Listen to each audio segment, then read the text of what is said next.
I found them in my childhood bedroom, the one with the airplane wallpaper I'd picked out when I was 7. Mom was standing at the door, watching. When she saw me, she didn't gasp, didn't scream. She just looked at me with these desperate, hollow eyes and whispered, "Please, Tommy, just look away." The world went quiet, not silent, quiet, like someone turned down the volume on reality.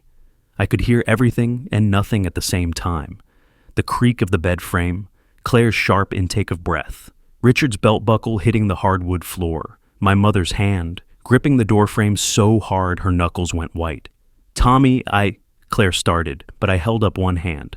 I couldn't look at her. If I looked at her, I'd have to process what I was seeing, and I wasn't ready for that yet. I looked at Mom instead. She was 54 years old. She'd been widowed for 3 years. Dad's death had gutted her, turned her into this hollow version of herself, always searching for something to fill the emptiness. She'd started dating Richard 8 months ago. He was 48, successful, charming in that smooth way that made my skin crawl, but made Mom light up like she'd found oxygen again. "Please," she said again, her voice cracked. "Tommy, just go downstairs. We'll talk about this later." Later. Like there was a good time to talk about walking in on your fiancé having sex with your mother's boyfriend. The night before your wedding. I'd come early to surprise Claire. I'd had this whole plan. A gift, a private moment before the chaos of tomorrow. The house was supposed to be empty. Mom said she was at her book club. Claire said she was at the venue doing a final walkthrough. The painting I'd made when I was 12 was still on the wall above the bed. Mom and me, holding hands under a tree. I'd used too much blue paint on her dress. The branches looked like they were reaching for something, or protecting something. "Get dressed," I heard myself say. My voice didn't sound like my voice. It sounded like my father's, flat. Final. Claire scrambled off the bed, pulling the sheet around her. Richard just sat there, calm as anything, like this was a minor inconvenience. He reached for his shirt. "Thomas," he said. Not Tommy. Thomas, like we were in a business meeting. "I think we should all take a breath here. Get dressed." I turned to my mother. "I'll be in the living room. You have 5 minutes." And that's when I saw the look on her face. Not surprise, recognition, like she'd been waiting for this moment. I made it to the hallway before my hands started shaking, not from fear, from the effort of not breaking everything in that room. The walls of this house were covered in family photos.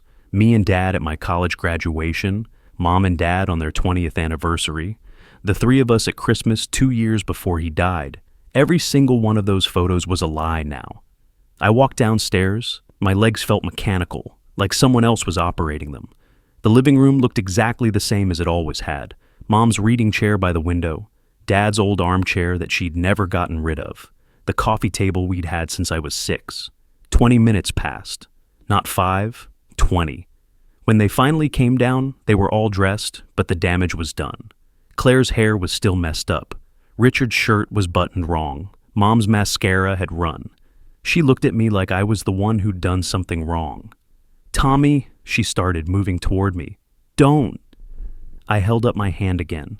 It was still shaking. "Just don't." Claire stood behind her, arms wrapped around herself. She wouldn't look at me. Richard stood in the doorway checking his phone. Actually checking his phone. "How long?" I asked. "Tommy, how long, Claire?" She finally looked up. Her eyes were red, but I couldn't tell if she'd been crying or if it was just from the sex. That thought made my stomach turn. 2 months, she whispered. 2 months. We'd been engaged for 8, together for 2 years before that. "The whole time you've been planning our wedding," I said. It wasn't a question. She nodded. I turned to Richard. He put his phone in his pocket, finally giving me his attention. "Anything to say?" I asked. He shrugged. Actually shrugged. "Thomas, these things happen. We're all adults here." "Adults," I repeated. The word tasted like poison. "You're sleeping with my fiancé in my childhood bedroom, and that's your response? These things happen? I think we should all calm down," Mom started. "Mom," I looked at her, really looked at her. "How long have you known?" The silence that followed was its way of answering. "Oh my God," I said. The room tilted a little. "You knew. You've known this whole time." "Tommy, it's not like that." Then what's it like? My voice was getting louder. I couldn't stop it. What's it like, Mom? You knew your boyfriend was sleeping with my fiancée and you just… What? Decided not to tell me? I found out 3 weeks ago, she said quickly. Too quickly. I was going to tell you, 3 weeks, I said. 3 weeks, and you said nothing, not a word. You helped Claire address the wedding invitations. You came with me to pick up my tux. You stood there and smiled and acted like everything was fine. She was crying now, real crying. Tommy, please, you don't understand. I can't lose him. So, you were going to let me lose her on our wedding day? You're young, she said, and I saw something in her eyes I'd never seen before. Desperation, pure, raw desperation. You'll find someone else. You have time, but I don't. I can't be alone again. Do you know what it was like after your father died? Do you have any idea? So this is about you. My laugh came out wrong, bitter. This whole thing is about you. I need him more than I need you to be happy, she said. The words hung in the air like smoke. I watched them register on Claire's face. Even she looked shocked. Richard didn't react at all. I stood up. The wedding invitation was still in my jacket pocket, crumpled from when I'd grabbed it off the hall table earlier. I pulled it out, smoothed it against my leg, and set it on the coffee table. The wedding's off, I said. Tommy, I need you to hear me, Mom. Are you listening?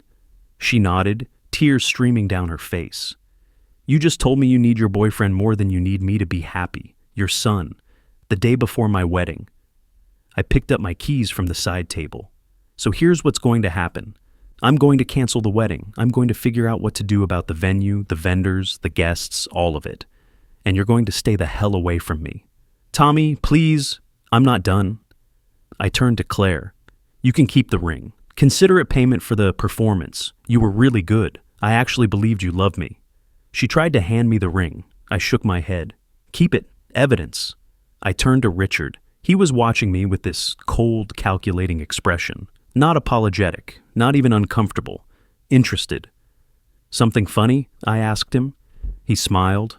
Not apologetically, but like a man who'd already won. You don't understand what's at stake here, Thomas. Enlighten me. The world isn't divided into good people and bad people. It's divided into people who know what they want and people who don't. I know what I want. He glanced at Claire. So does she. And what's that? Your land. The words dropped like stones. I stared at him. What? He pulled a business card from his wallet and set it on the coffee table next to the invitation.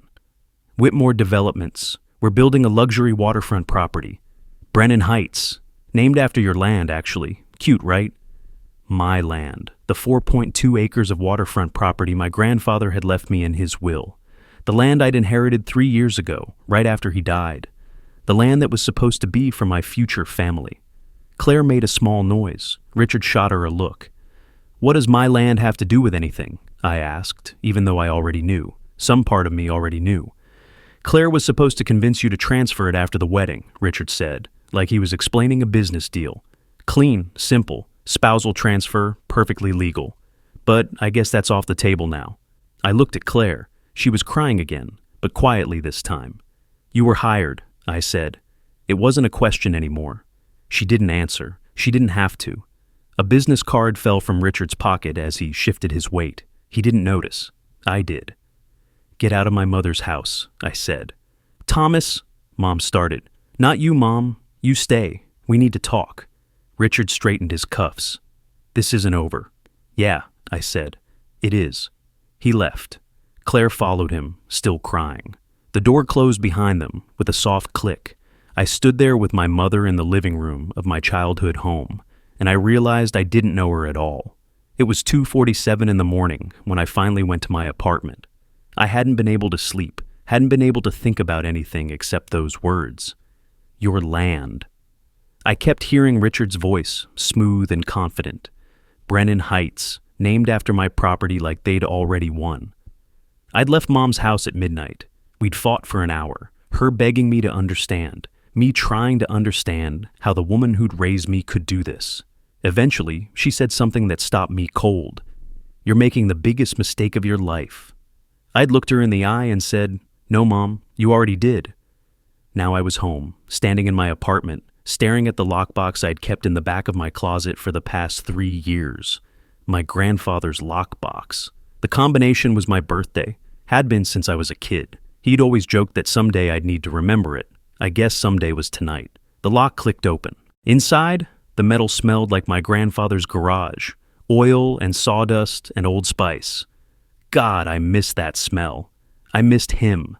He'd died 3 years ago. 3 weeks before my 29th birthday. A stroke, sudden and massive. He'd signed the property deed over to me from his hospital bed. His hand shaking so badly the signature looked like a child's. His last act of love. I pulled out the deed now. The paper was so old it felt like fabric, yellowed at the edges and creased from being folded and unfolded over the years. 4.2 acres of waterfront land on the eastern edge of town, where the river bent and the sunset hit just right. My grandfather had bought it in 1965 for almost nothing. Now it was worth millions. "This land is our family's heart, Tommy," he'd told me in the hospital. His voice had been weak, but his eyes were clear. "Guard it. Someone will always want to take it from you. Fight like hell. It's not about the dirt. It's about who we are. Guard it." I sat on my couch with the deed in my hands and looked through the lockbox. Old photos, Grandpa and my grandmother on their wedding day, Mom as a little girl, me at 6 years old, helping Grandpa plant the oak tree that still stood on the property. We'd used a shovel too big for me, and I'd insisted on doing it myself. Stubborn, Grandpa had called it. Determined, Grandma had said. There was a letter, too, sealed in an envelope with my name on it in Grandpa's handwriting. I'd never opened it. He'd told me to save it for when I needed it. I needed it now. My hands shook as I tore open the envelope. The letter was dated 2 days before he died. "Tommy, if you're reading this, I'm gone. Don't be sad. I lived a good life. I loved a good woman. I raised a good daughter and got to know a great grandson. That's more than most people get. I'm leaving you the land because I trust you to know what to do with it. Build a house there. Build a life. Have kids and teach them to plant trees like we did. Or sell it and use the money to do something that matters. I don't care what you choose, as long as it's your choice. But here's the thing, Tommy. People will try to take it from you. They'll be smooth about it. They'll smile and shake your hand and tell you they have your best interests at heart. They'll even use the people you love to get to you. When that happens, and it will happen, remember this. The land isn't just dirt and grass and that oak tree we planted. It's proof that our family built something that lasts. It's proof that we matter. So if someone tries to take it, you fight like hell. Not because of the property value or the view or any of that nonsense. You fight because it's yours. It's who we are. Guard it. Love you, kid. Grandpa. I set the letter down and looked at the business card Richard had dropped. Thick cardstock, embossed logo. Whitmore Developments. A cell number handwritten on the back in Richard's script. I opened my laptop and Googled Whitmore Developments Brennan Heights. The first result was a press release from 2 months ago. Whitmore Developments announces waterfront luxury project, Brennan Heights, set to transform eastern riverfront. Pending property acquisition. 2 months ago. Right when Claire said the affair started, I clicked through to the architectural mock-ups, luxury condos, 15 stories, glass and steel, right on the river, right on my land. The renderings showed the oak tree Grandpa and I had planted, cut down to make room for a parking garage. My hands weren't shaking anymore. They were steady as I took screenshots, saved files, bookmarked pages. Richard had said it himself.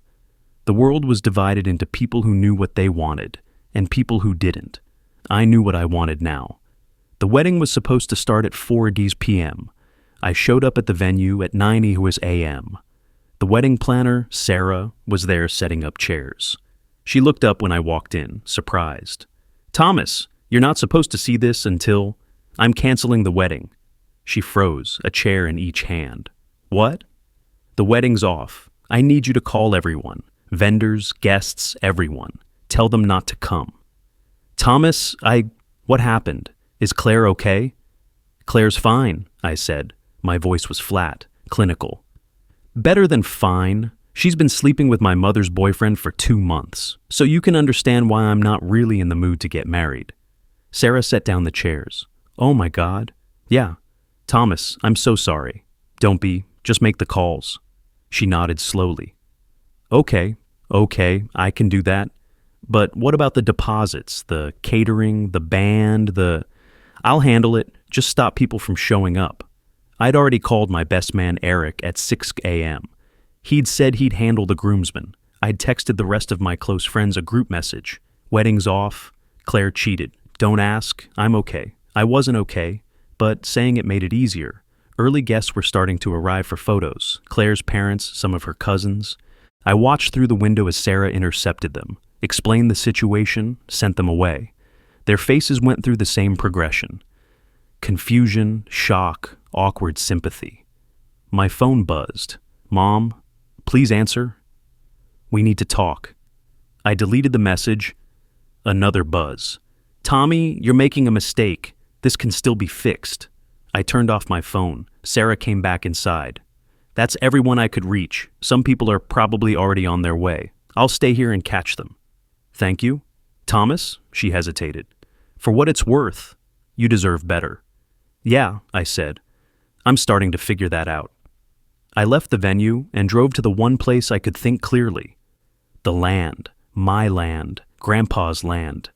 The oak tree was 30 feet tall now, thick-trunked and strong. The river ran along the eastern edge, slow and dark and peaceful. The sunset spot was on a little hill that overlooked everything. You could see for miles. Grandpa used to bring me here when I was a kid, before he deeded the property to me. We'd sit on that hill and watch the sky turn orange and purple, and he'd tell me stories about his father and his father's father, all the way back to when our family first came to this country. We build things that last, he'd say. That's what Brennans do. I stood on that hill now, looking at the renderings on my phone. Brennan Heights, 15 stories of glass and steel where Grandpa's tree stood. Parking garages where we used to have picnics. A luxury lobby where we'd scattered his ashes. I opened Richard's business card and searched for more information. Whitmore Developments, LLC. Founded 8 years ago.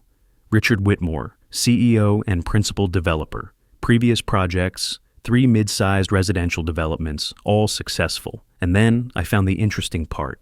A lawsuit from 4 years ago, filed by a man named David Chen. The case summary was brief but damning. Chen alleged that Whitmore had orchestrated a scheme involving Chen's then-girlfriend to acquire property Chen owned, using fraudulent means and emotional manipulation. The case had been settled out of court for an undisclosed sum. Richard had done this before. I sat down under Grandpa's oak tree, my back against the bark, and I let myself feel it, all of it, the betrayal, the humiliation. The fact that the woman I'd planned to marry had been hired to seduce me, that my mother had known and said nothing because she was terrified of being alone. I thought about what Mom had said. You're young. You'll find someone else. Maybe she was right. Maybe I would. But first I had to figure out what to do about the people who thought I was easy to manipulate. The people who thought my love was just a business opportunity. The people who had underestimated how much Grandpa had taught me about fighting for what's mine. Guard it, he'd said. I pulled up my contacts and called the one person I knew could help, Catherine Morrison, the real estate attorney who'd handled Grandpa's estate transfer. She answered on the second ring. Thomas, is everything okay? Isn't your wedding today? The wedding's off, I said, and I need your help. Someone's trying to take my land. There was a pause. Then, tell me everything. If you've ever had to walk away from someone you loved, not because you stopped loving them, but because staying would destroy you, leave I understand in the comments. You're not alone. I spent the next week in a fog, canceled the honeymoon, returned gifts, fielded calls from confused relatives who hadn't gotten Sarah's message in time. My phone was full of texts from Claire, apologies, explanations, excuses. I didn't read them. I forwarded them all to Catherine, who said they might be useful later.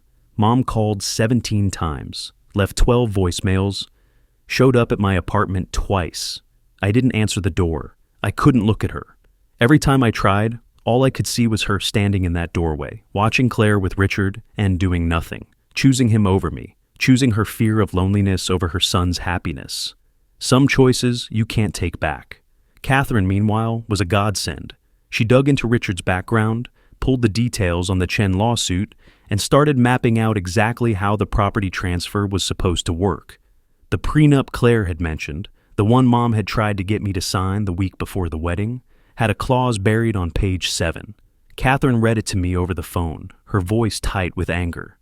In the event of voluntary spousal transfer of property within 12 months of marriage, said property shall be exempt from family trust restrictions and subject to standard community property divisions under state law.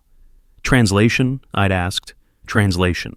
If you'd married Claire and transferred the land to her within the first year, it would have bypassed your grandfather's trust restrictions. She could have turned around and sold it to Richard the same day, and there's nothing you could have done about it. Perfectly legal. Jesus. This isn't amateur hour, Thomas. Whoever wrote this prenup knew exactly what they were doing. I'd asked her to find out who drafted it. 2 days later, she called back. The attorney who wrote the prenup, Catherine said, works for Whitmore Development's legal team. He's Richard's guy. Of course he was. Guard it, Grandpa had written. Someone will always want to take it. I was starting to understand just how right he'd been. 3 days after the canceled wedding, I did something I'm not proud of. I broke into Richard's car. Not literally broke in. I'd seen him leave it unlocked in the parking garage of his office building enough times when he'd pick Mom up for dates. I'd driven by that garage at least twice when dropping Mom off before I knew what he was doing with Claire. The man was arrogant enough to think nobody would touch his Tesla in a secured lot. It was 11 p.m. on a Tuesday. The garage was nearly empty, just a few cars belonging to the late shift workers in the office tower above. Security cameras were everywhere, but I didn't care anymore. Let them see me. Let Richard know I was coming for him. I needed evidence. The car was unlocked just like I remembered. I slipped into the driver's seat and started looking. Glove compartment, insurance papers, a half-empty pack of mints, nothing useful. Center console, phone charger, loose change, more nothing. Then I saw it. His laptop bag tucked behind the passenger seat. My hands were steadier than they should have been as I pulled it out. The laptop was a MacBook Pro, expensive and sleek. I opened it, expecting a password screen. Instead, it opened right to his desktop. He hadn't even locked it. For a second, I just stared. Then I started searching. Documents folder first, hundreds of files, organized by project. I found the Brennan Heights folder within 30 seconds. Inside, architectural plans, financial projections, investor presentations, permit applications. Everything was dated, everything was detailed, everything pointed to one conclusion. This project had been in development for over a year before Claire and I even got engaged. Then I found the subfolder labeled Acquisition Strategy. My heart was pounding as I opened it. The first file was a PDF titled Consultant Agreement Anderson C. I clicked it open. The document was 7 pages long. Professional letterhead. Whitmore Developments, LLC. Date. 14 months ago. 2 months before Claire and I met. This agreement is entered into between Whitmore Developments, LLC, company, and Claire Anderson, consultant, for the provision of specialized acquisition services. I scrolled down, my mouth dry. Scope of work. Consultant shall establish and maintain personal relationship with Thomas Brennan, hereinafter target, for purposes of facilitating voluntary property transfer of land parcel 847B3, commonly known as the Brennan waterfront property.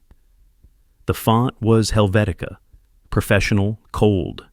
Under scope of work, it said, establish romantic relationship with Thomas Brennan, like I was a project, a target, a thing. My vision blurred. I kept reading. Deliverables. 1. Documented evidence of romantic relationship with target. 2. Engagement to target within 12-month period. 3. Marriage to target within 6 months of engagement. 4. Voluntary spousal property transfer within 12 months of marriage compensation. Retainer, $50,000, paid upon execution of this agreement. Milestone payment, $100,000, paid upon confirmed engagement. Final payment, $100,000, paid upon successful property transfer. Total compensation, $250,000, $250,000. That's what I was worth to her. That's what our entire relationship had been worth. I took out my phone and started photographing every page. My hands were shaking now, not from fear, from rage. The effort of not screaming in this parking garage, not putting my fist through Richard's windshield, not love, not chemistry, just $250,000. There were other files in the folder, email chains between Richard and Claire discussing progress with the target. A timeline spreadsheet tracking our relationship milestones, first date, first I love you, moving in together, the proposal. Each one marked with a check mark and a note about payment released. A receipt showing $50,000 transferred to Claire's account 15 months ago. Another showing $100,000 transferred the day after I proposed. I photographed everything, every email, every receipt, every cold calculated piece of evidence that proved our entire relationship had been a transaction. Then I found the file that made my blood run cold. Partnership Agreement, E. Brennan. I opened it. It was dated 3 months ago. An agreement between Richard Whitmore and Eleanor Brennan, my mother, outlining her cooperation in the property acquisition strategy. In exchange for her assistance in facilitating Target's compliance, she would receive a consulting fee of $75,000 upon successful transfer. My mother wasn't just complicit, she was being paid. The laptop password was Eleanor's birthday. That's when I knew how deep this went. I sat there in Richard's car, in that parking garage, staring at my mother's name on that document, and something inside me shattered. Not broke, shattered. Like glass hitting concrete. She didn't just know about the affair, she was part of the plan. She'd been bought. I took photos of that document too.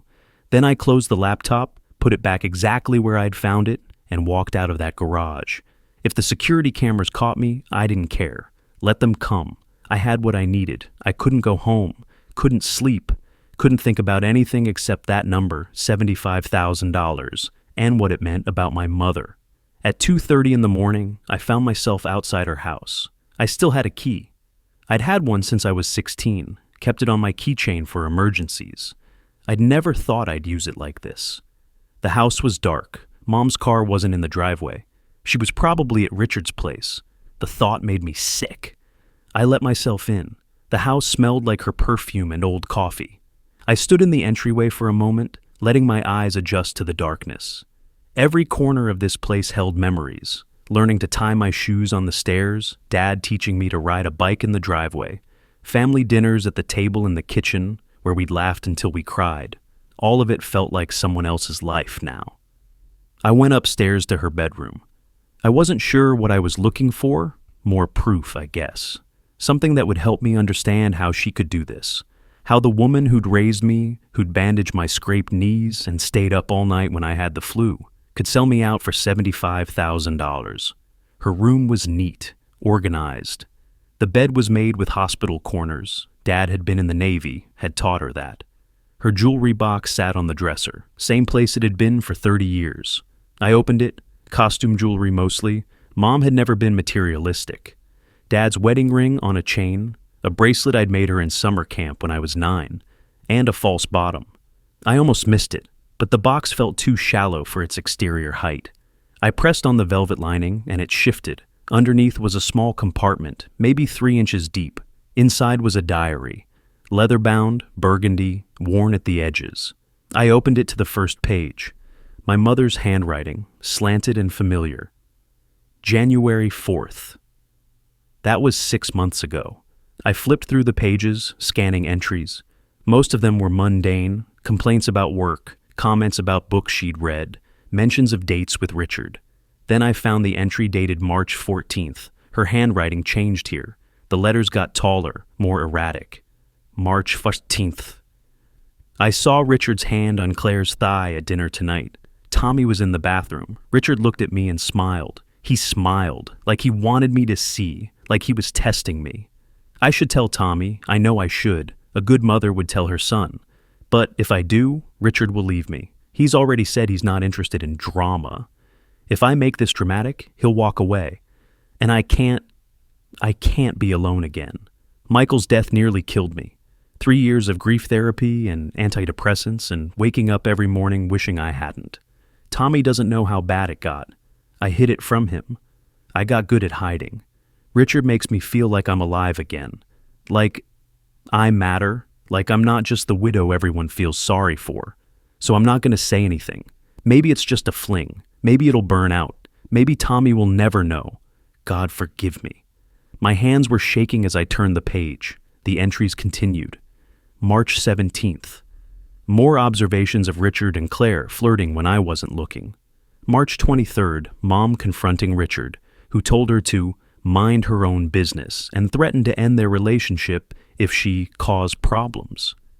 April the 2nd, the day before I proposed to Claire. Richard told me about the land deal today. He said Claire's job is to get Tommy to transfer the property after they're married. He said it's just business. He offered me $75,000 to facilitate things. I told him no. I told him I couldn't do that to my son. He asked me if I wanted to be alone again. He asked me if I remembered what it felt like, those first 6 months after Michael died, the panic attacks, the nights I couldn't breathe. He said he was offering me a future, security, companionship, love even. All I had to do was not interfere. I signed the papers today. God forgive me. Tommy will never know. And if he's happy with Claire, what does it matter how they met? What does it matter if it started as business? Love can grow from anything. He'll never know. I'll make sure he never knows. I read that line 3 times. He'll never know. I kept flipping. More entries, justifications, rationalizations, moments where she almost came clean, then talked herself out of it. May 7th, went to lunch with Tommy today. He's so happy. He kept talking about the future, about kids, about building a house on Grandpa's land. I couldn't tell him. I can't take that happiness away. June 3rd. Claire came by today to work on the wedding invitations. She's nice to me, professional. She treats this like a job because that's what it is. But she's good at it. Maybe she does care about him a little. Maybe this will work out. Then I found the page that had been torn out. Most of it was gone, but a corner remained, caught in the binding. I pulled on it gently, and the whole page came free. It had been crumpled, then smoothed out, then hidden behind the mirror on Mom's dresser. I pulled it out now and unfolded it. The entry was dated April 15th, the day I proposed. I'm not stopping this. I could, I should, but I won't. I watched Tommy pick out the ring last week. He was so nervous, so excited. He kept asking if I thought Claire would like it. I said yes. I said she'd love it. I said he was doing the right thing. All lies. But what's the alternative? I tell him the truth. Richard leaves me. I'm alone again. Tommy finds someone else eventually. He's young. He's handsome. He's kind. He'll be fine. I won't be fine. I'm 54 years old. This is my last chance. So I'm choosing me. For once in my life, I'm choosing me. God forgive me. Tommy won't. I stood there in my mother's bedroom, holding that torn page, and I felt something break that I didn't know could break. Not my heart. That was already broken. My sense of who my mother was, my understanding of the woman who'd raised me. She hadn't just known. She'd made a choice. A calculated, deliberate choice to sacrifice me for her own comfort. I thought about that little boy who'd painted the picture hanging in his childhood bedroom. The one who'd believed his mom would always protect him. I mourned him. When I got home at 4:00 a.m., I couldn't sleep. I sat on my couch and pulled up the security camera footage. Here's the thing nobody knew. I'd installed cameras in Mom's house a month before the wedding. Not because I didn't trust Claire, because I didn't trust Richard. Something about him had always felt off. The way he looked at people, like he was calculating their net worth. The way he talked about opportunities and investments, even at family dinners. The way he'd asked too many questions about Grandpa's land, about the property value, about my plans for it. So I'd bought 3 small cameras, the kind you can hide in smoke detectors and alarm clocks, and installed them when Mom was at work. Living room, kitchen, hallway outside the guest bedroom. I'd told myself it was paranoia, that I was being overprotective. Turns out I wasn't paranoid enough. I pulled up the footage now, starting from 3 months ago, and began watching at double speed.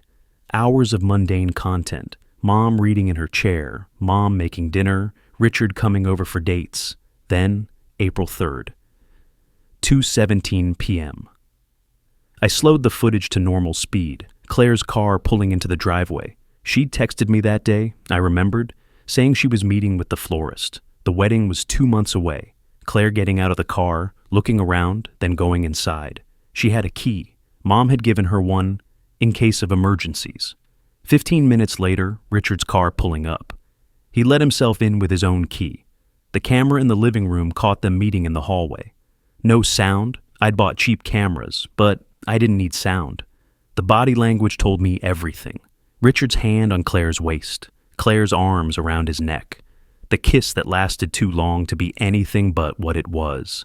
Them walking upstairs toward my childhood bedroom. The timestamp in the corner was yellow, April 3rd, 2:19 p.m. I remembered that day. I'd been at a site inspection, a potential client who wanted a custom home designed. I'd texted Claire, "How's the florist meeting?" She'd texted back, "Great, found the perfect arrangements, missing you." At 2:19 p.m., she was kissing Richard in my mother's house. I kept watching. They came back downstairs an hour later, looking disheveled. Claire left first. Richard stayed. At 4:30 p.m., Mom's car pulled into the driveway. The camera caught Richard sitting in the living room, casual as anything, watching TV. Mom came in, set down her purse, saw him, and smiled. They talked. Still no sound. But I could read Mom's body language. She was asking him something. He was explaining. Her face changed. Shock, anger, something else I couldn't identify. She gestured upstairs. He shrugged. She sat down, hard, like her legs had given out. Put her face in her hands. Richard sat next to her, put his arm around her, spoke into her ear. The footage showed my mother crying, Richard comforting her, Richard pulling out his phone and showing her something. A document, maybe. The partnership agreement, the $75,000 offer. I watched my mother's face as she read it, watched her shake her head, watched Richard keep talking, watched him pull her close, watched her nod. The timestamp said 5:47 p.m. That was the moment my mother chose Richard over me. I kept watching the footage. April 10th. Claire and Richard again, same routine. April 17th, same. April 24th.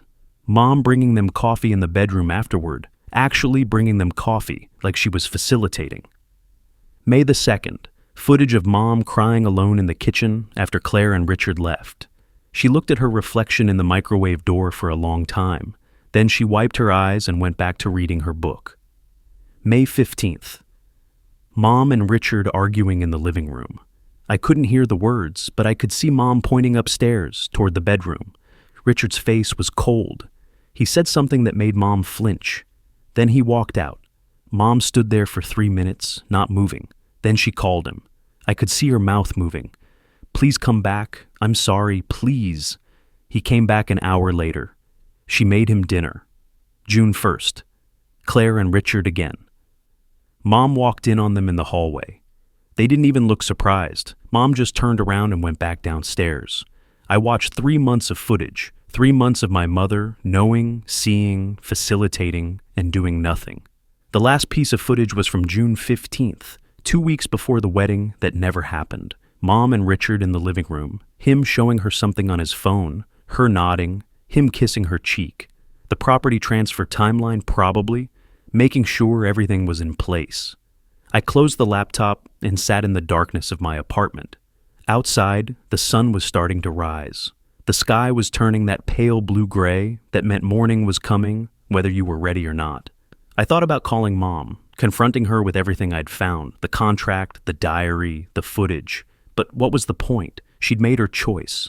3 months of choices, actually. Every day she'd had the chance to tell me the truth, and every day she'd chosen Richard instead.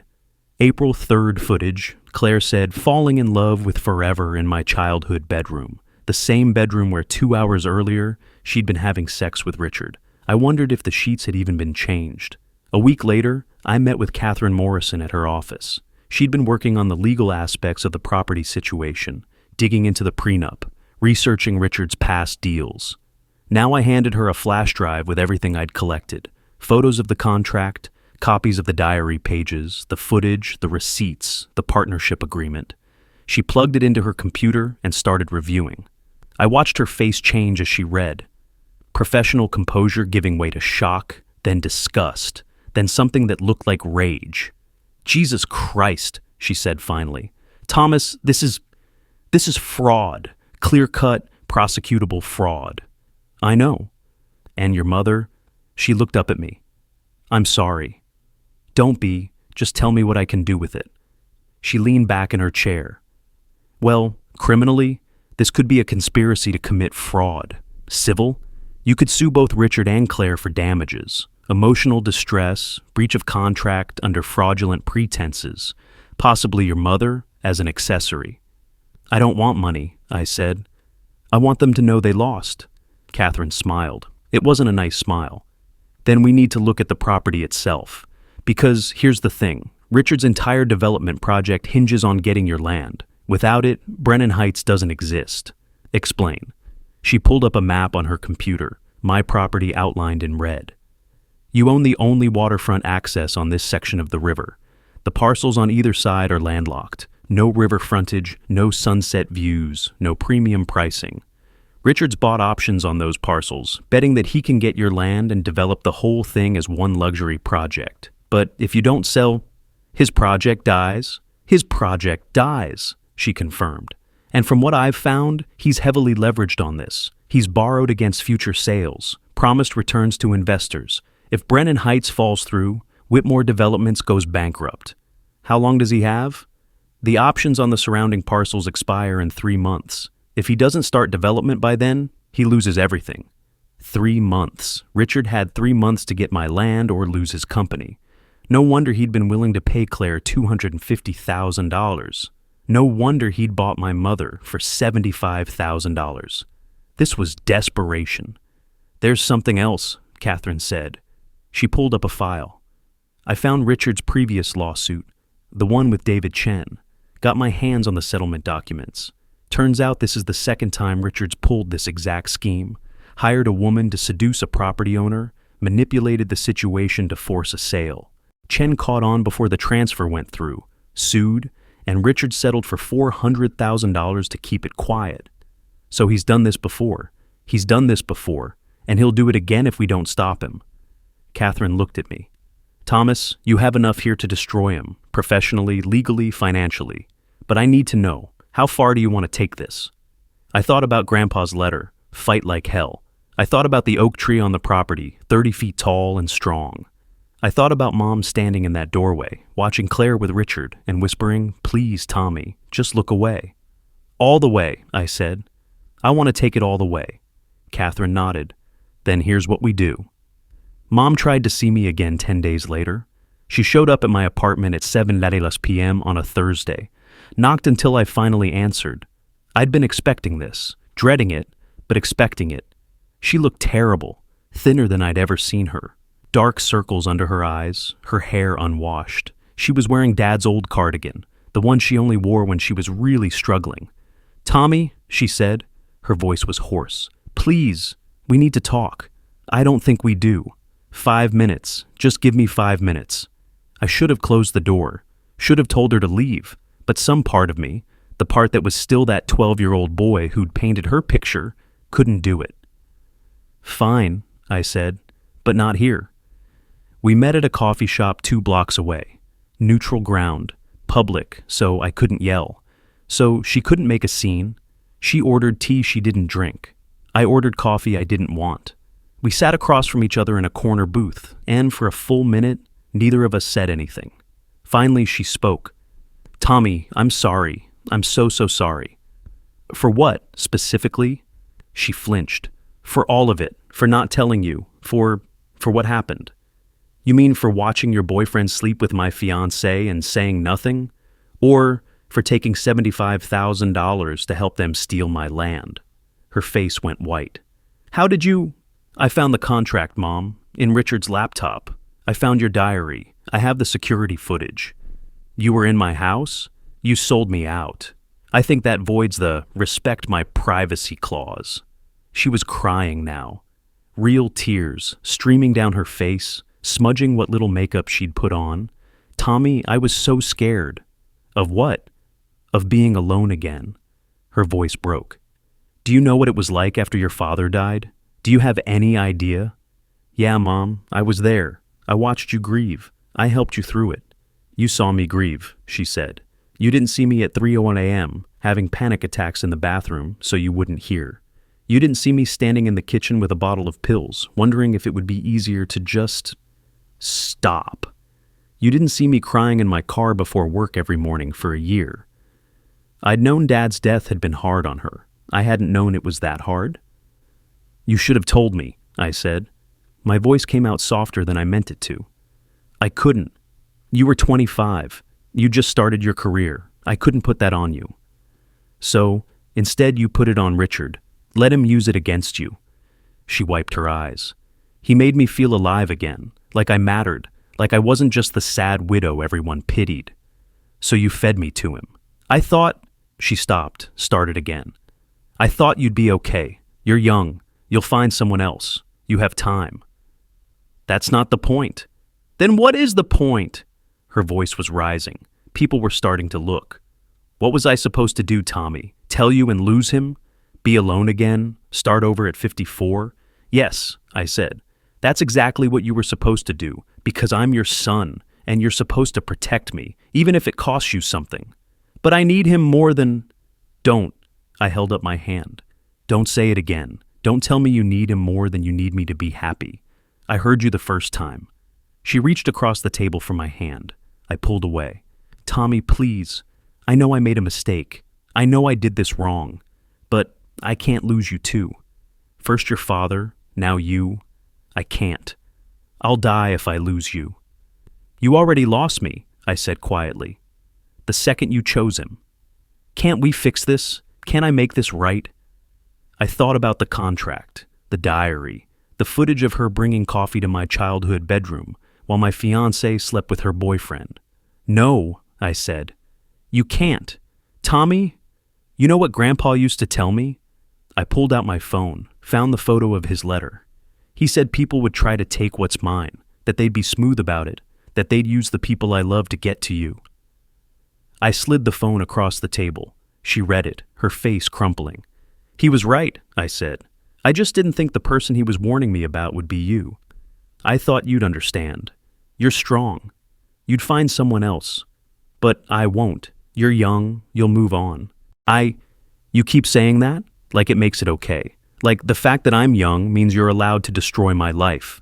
I didn't destroy your life. I just didn't save you from Claire. There's a difference. I laughed. It came out bitter. You took $75,000 to help them steal my land. You didn't just not save me. You helped push me under. She was openly sobbing now. The other customers were definitely staring. I didn't care. What do you want me to do? She asked. Tell me. Tell me what I can do to fix this. I thought about it. Really thought about it. Nothing, I said finally. There's nothing you can do. Because the person you'd have to be to fix this, the mother who would choose her son over her boyfriend, who would tell the truth even if it cost her something, that person doesn't exist. Maybe she never did. Maybe I just imagined her. That's not fair. Fair? I stood up. You want to talk about fair? You let me fall in love with someone who was hired to manipulate me. You watched me plan a wedding to someone who was stealing from me. You took money to facilitate it, and now you're sitting here, crying, asking me to comfort you, to make you feel better about what you did to me. I picked up my jacket, put on my coat. I mourned two people the day I found Claire with Richard, I said, the fiancé who never existed, and the mother I thought I had, but at least Claire was never really mine. You were supposed to be. Tommy, please don't leave like this. My name is Thomas. I looked at her, really looked at her, and felt nothing. No love, no anger, no connection at all. Just a profound emptiness where my mother used to be. Tommy died the day you chose Richard over him. Don't contact me again. Don't call. Don't text. Don't show up at my apartment. You're not my family anymore. I walked out of the coffee shop and left her there, crying into her cold tea, wearing Dad's cardigan, looking smaller and older than I'd ever seen her. I didn't look back. Here's a question I still wrestle with, and I genuinely want your perspective.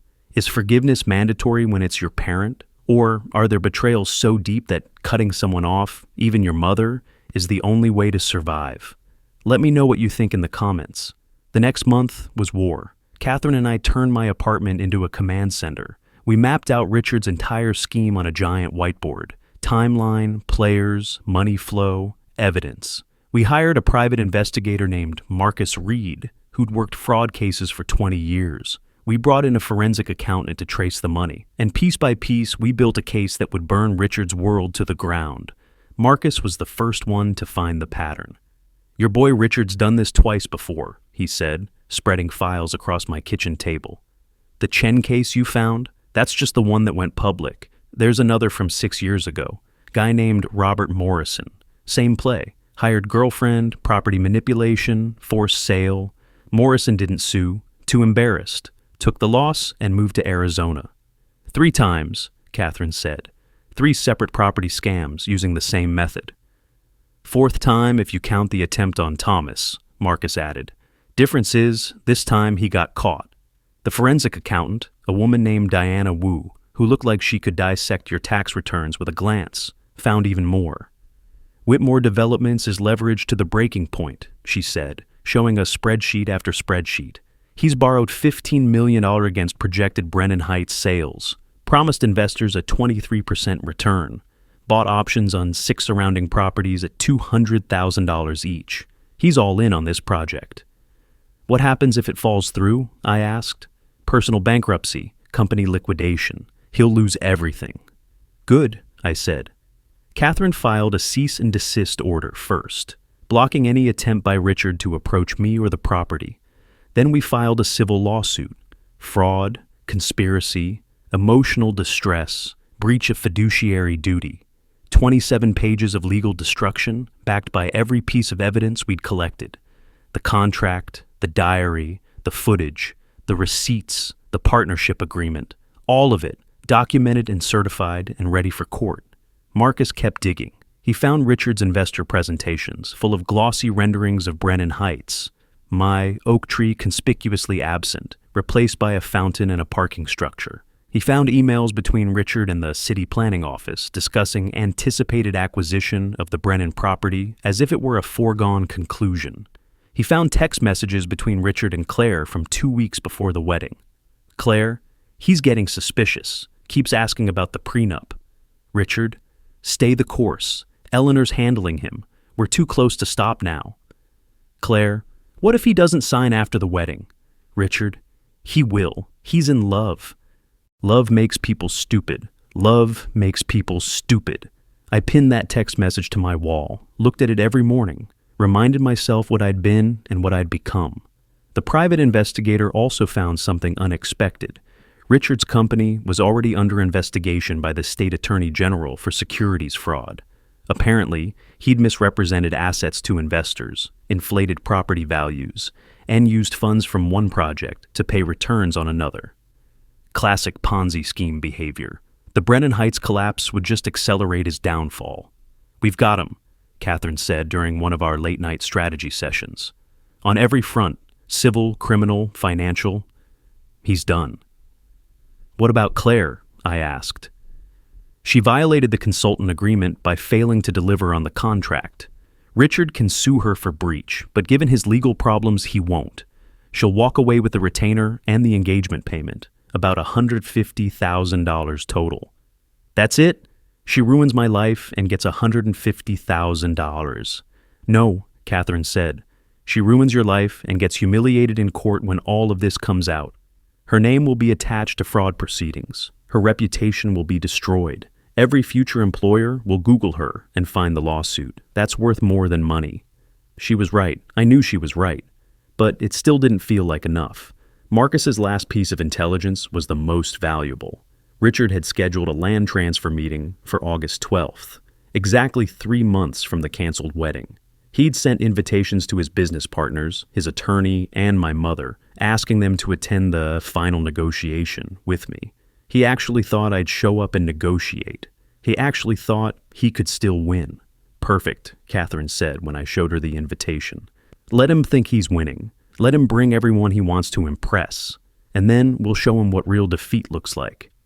I looked at the painting on my wall, the one I'd brought from Mom's house the night I'd broken in to find her diary. The 12-year-old's vision of a mother and son who loved each other, who protected each other. "Guard it," Grandpa had written. "Fight like hell." I was fighting, and I was about to show Richard exactly what a Brennan looked like when you backed him into a corner. Not the lovesick architect he thought he could manipulate. The grandson of a man who'd built something that lasted. who taught me that some things are worth fighting for, even when the fight costs everything. August 12th couldn't come fast enough. August 12th arrived like a storm I'd been watching build on the horizon for months. The meeting was scheduled for 2:00 p.m. at Richard's office, top floor of the Whitmore building downtown, all glass and steel and expensive furniture designed to intimidate.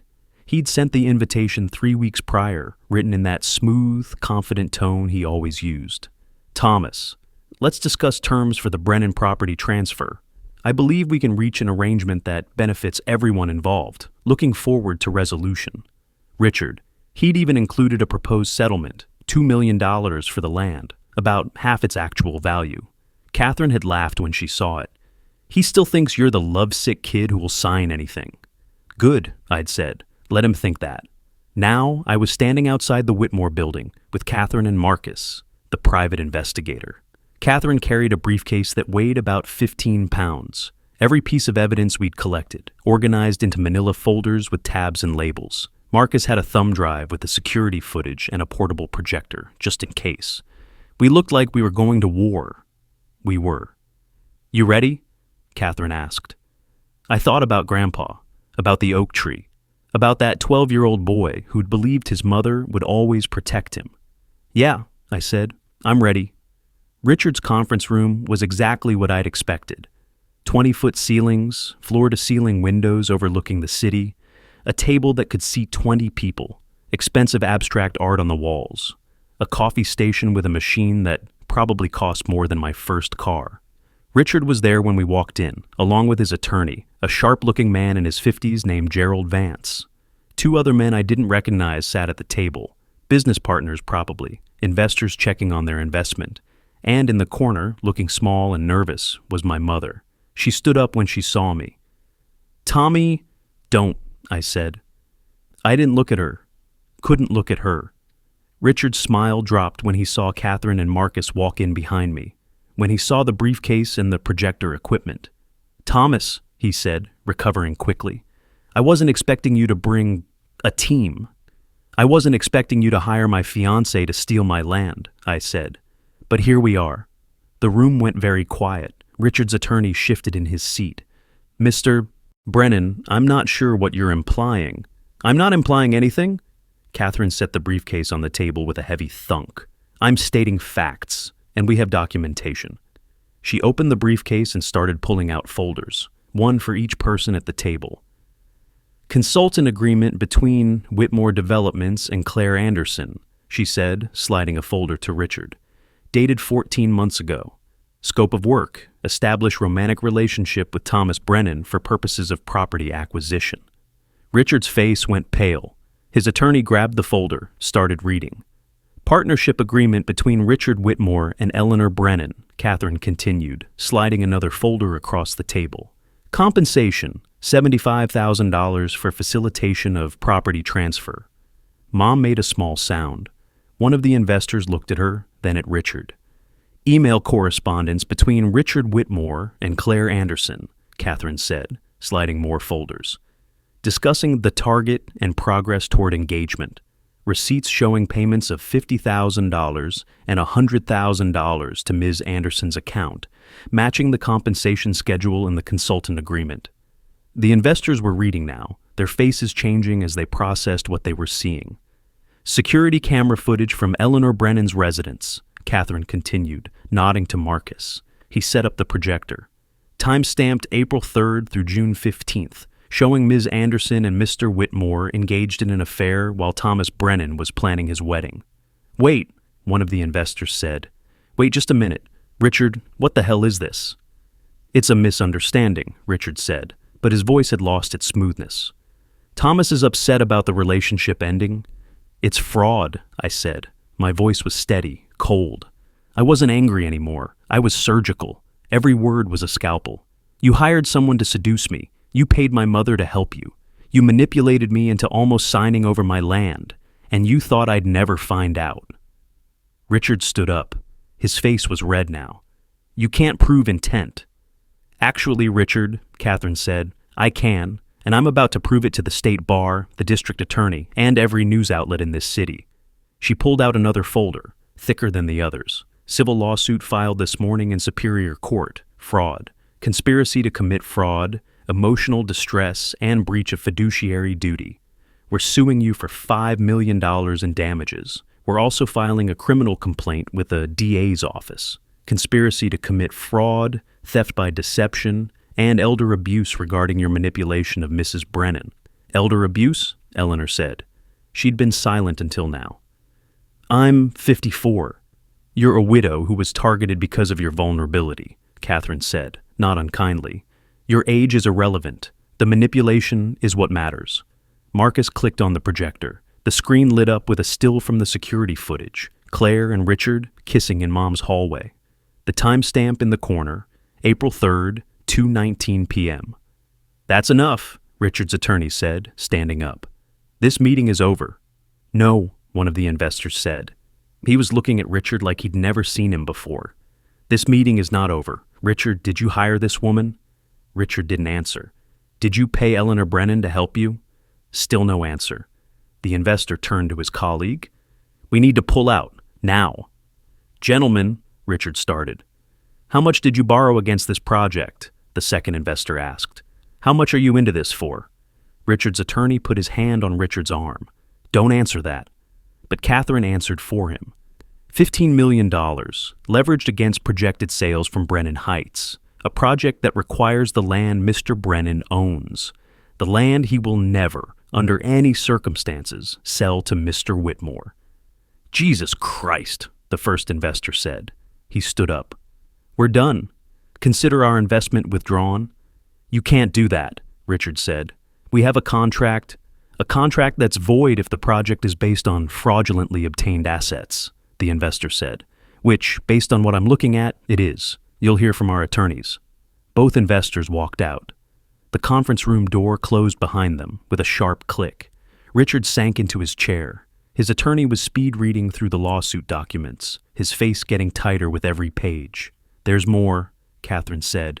She was enjoying this, I realized. This was why she'd become a lawyer, for moments exactly like this. We found your previous victims, David Chen, Robert Morrison. We've been in contact with both of them. They're willing to testify about your pattern of behavior. Pattern? Mom said. She was looking at Richard now, really looking at him. What pattern? This is the fourth time Richard's done this, I said, finally turning to face her. Fourth time he's hired someone to seduce a property owner. Fourth time he's manipulated people into giving up their land. The difference is, this time, it didn't work. Mom's face crumpled. Richard, is that true? He didn't answer, didn't even look at her.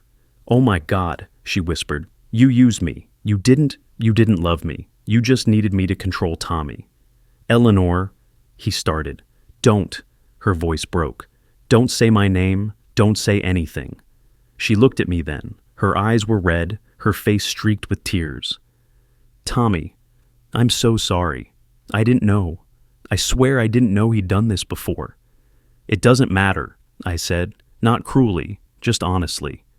You still chose him over me. You still took the money. You still let it happen. I know I did, and I'll regret it for the rest of my life. I believed her, but it didn't change anything. Catherine pulled out one more document. There's also the matter of the State Attorney General's investigation into Whitmore Developments for securities fraud, misrepresentation of assets, inflated property values, using funds from one project to pay returns on another. Richard's attorney closed his eyes. Stop talking. Please stop talking.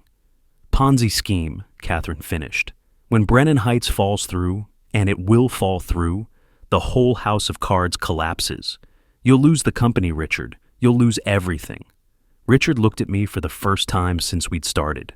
His face was gray, his confidence completely gone. What do you want? He asked quietly. I pulled out the business card he'd dropped at Mom's house the night I found him with Claire, set it on the table in front of him. You dropped this the night you destroyed my life, I said. I want you to remember this moment every time you think about trying this again. Every time you think about using people, manipulating them, treating them like they're just obstacles between you and money. I stood up, looked at Mom one last time. You were right about one thing, Mom. I am young.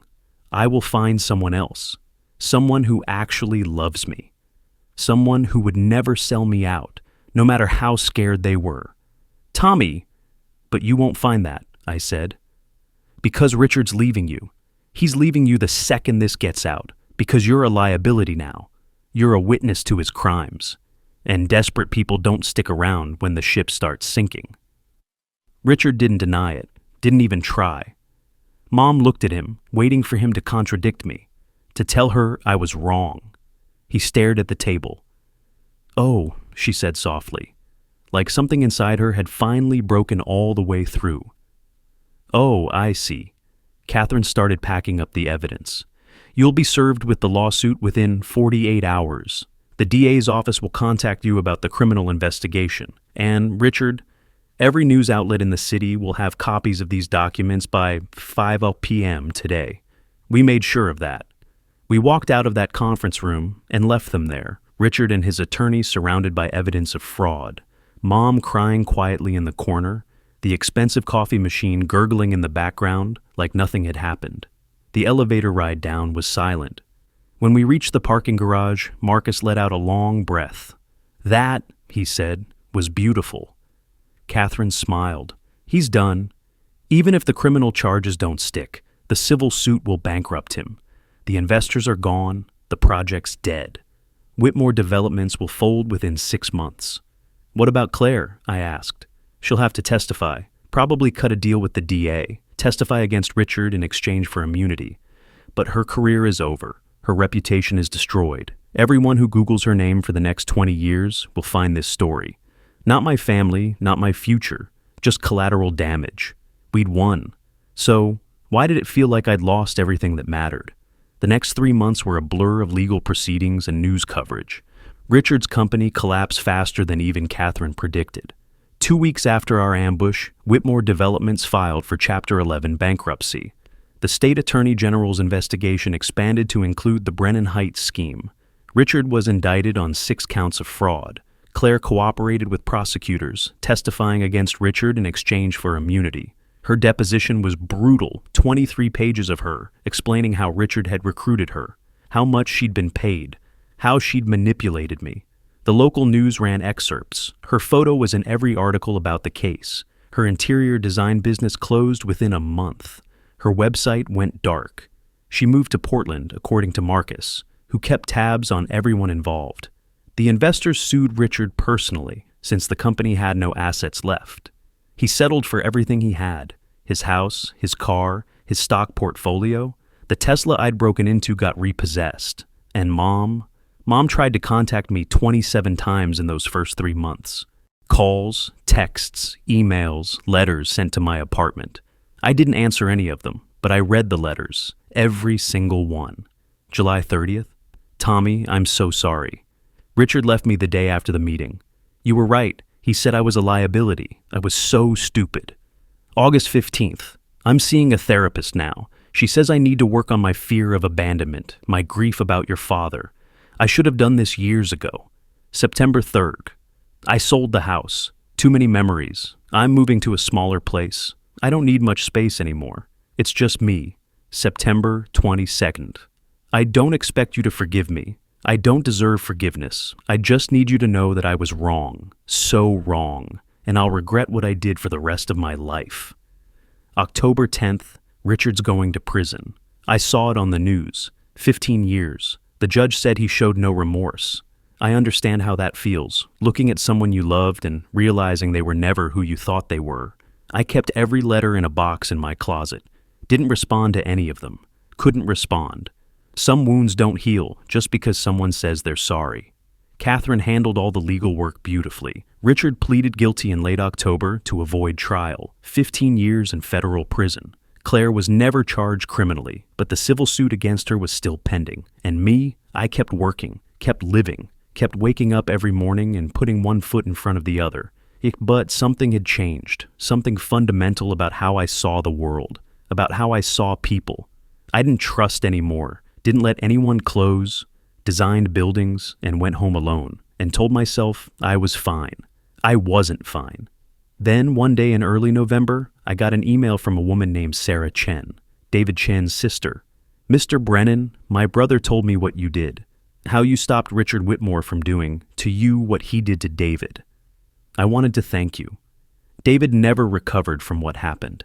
He's doing better now, but it took years. Therapy, medication, rebuilding his entire sense of self-worth. If you're interested, there's a support group for people who've experienced manipulation and fraud in relationships. It's small, but it helps. Maybe it could help you too. I stared at that email for 3 days before I responded. The support group met in a church basement on Thursday nights. 8 people, all of us carrying variations of the same wound. Betrayal by someone we'd trusted completely. I didn't talk much at first, just listened. Heard stories that sounded like mine. People who'd been conned by romantic partners, family members, people they'd thought loved them. And slowly, something started to shift. Not healing, not yet. But the beginning of understanding that I wasn't alone. That what had happened to me wasn't unique. That manipulation and fraud and emotional abuse were patterns, tactics, strategies that predators used. And that there were ways to recognize them. Ways to protect yourself. Ways to heal. You know what we need? One woman said during a meeting in late November. Her name was Jennifer, Richard's ex-wife from 10 years ago, before he'd started targeting properties. We need a place where families can learn about this. A real center, not just a church basement. Everyone nodded, but nobody had the resources to start something like that. Except me. I had $2 million from the settlement with Richard's insurance company. I had 4.2 acres of land with a view of the river and an oak tree that had stood for 30 years. I had Grandpa's words in my head. It's not about the dirt. It's about who we are. 2 weeks later, I called Catherine. I want to build something, I said. On the land, a therapy center for families dealing with manipulation, emotional abuse, fraud. A place where people can learn to recognize the patterns, to heal. There was a long pause. Then, Thomas, that's perfect. Can you help me set it up? The legal structure, the non-profit status, all of it? Absolutely. When do we start? Now, I said. We start now. The Brennan Foundation Center for Families in Crisis opened on March 15th, exactly 9 months after the canceled wedding. It was small, just a converted building on the property, designed to blend with the landscape. Floor-to-ceiling windows facing the river. The oak tree visible from every room. Space for therapy offices, group meeting rooms, a library, a children's play area. I'd designed it myself. Put every bit of architectural skill I had into making it feel safe, warm, open. A place where people could come and not feel judged, where they could tell their stories and be believed. The grand opening was on a Saturday, unseasonably warm for March, the sun hitting the river just right, making it look like liquid gold. We'd invited the support group, the therapists we'd hired, some local news outlets, people from the community. About 50 people showed up, more than I'd expected. I stood in front of the center with Catherine beside me, looking at the bronze plaque we'd mounted by the entrance. The Brennan Foundation Center for Families in Crisis. Founded by Thomas Brennan in memory of the family he lost and the family he chose to build, guard it. William Brennan, 1942 to 2019. The bronze was still warm from being in the sun. I ran my finger over Grandpa's name. The engraver had gotten his dates right. 1942, 2019. 77 years of being the kind of man who meant what he said. I gave a short speech, kept it simple. This center exists because I learned the hardest lesson, I said.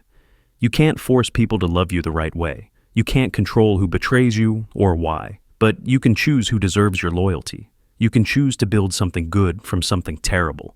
I looked at the faces in the crowd. Jennifer from the support group, David Chen, who'd driven 6 hours to be here, Marcus and Catherine, people I'd met in therapy, people who'd heard about the center and wanted to help, my chosen family. We help families set boundaries, I continued, recognize manipulation, heal from emotional abuse. We teach people that it's okay to walk away from people who hurt you, even if they're family, especially if they're family. I paused, looked at the oak tree Grandpa and I had planted. This is my grandfather's legacy. He told me to guard what's mine, to fight for it. So that's what I'm doing. I'm guarding the truth, that some people don't deserve your forgiveness, and that's okay. The applause was warm, genuine.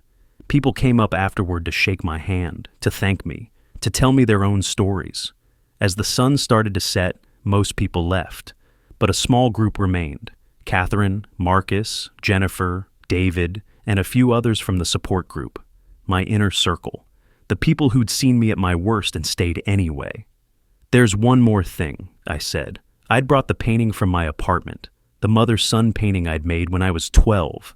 It was rolled up in my car, protected in a tube.